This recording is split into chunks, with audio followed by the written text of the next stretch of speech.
It started last week, or 2 weeks ago.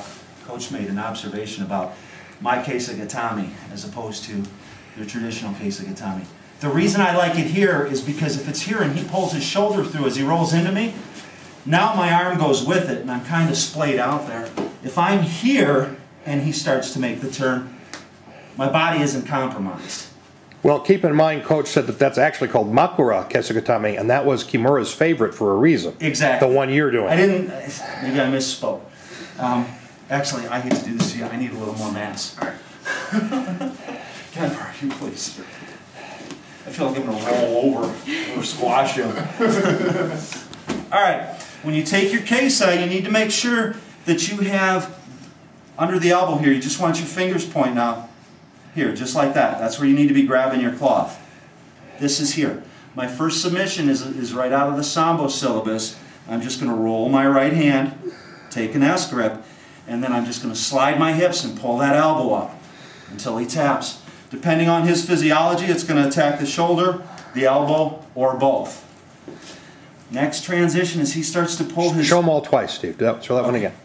Here, nice and tight. Just the fingers are sticking out here when I roll my hand. I'm still going to grab some gi because I want to control his shoulder. And I have a very bad habit. He'll tell you that I'm not grabbing gi, I'm grabbing skin. It's hard for me not to do that. I apologize.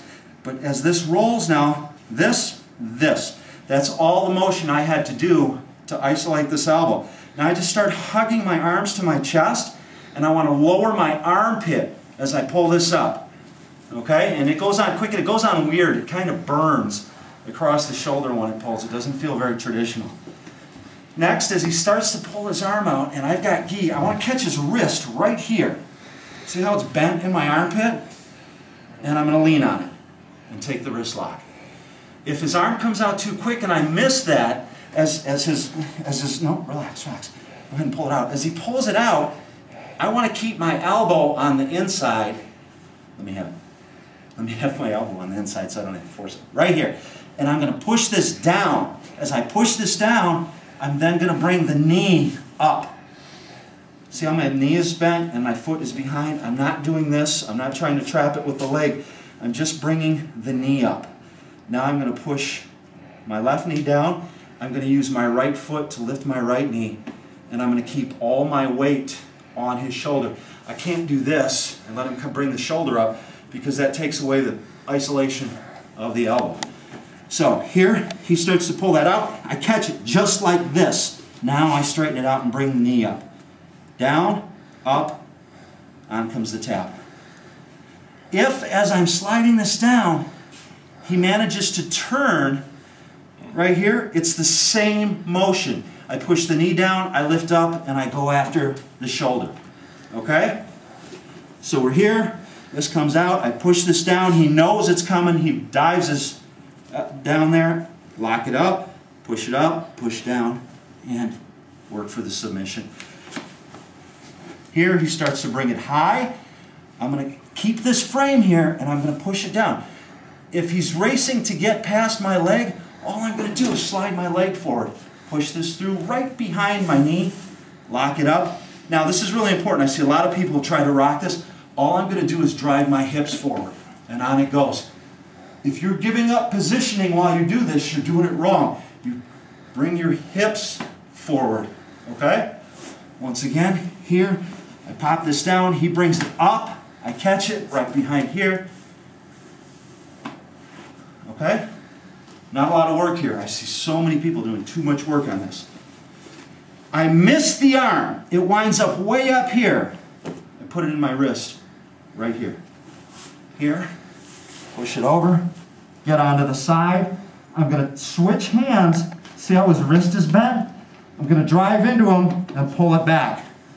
It's going on his wrist and his elbow at that point. So we're here. I pop it out, down, in here, and pull. If I don't want to give up that position and he's got less mass here, this is great on skinnier guys. Guys like Ben and I, it doesn't work so well because we just got too much beef up there. But you can get this hand right through here. Get right in on the neck.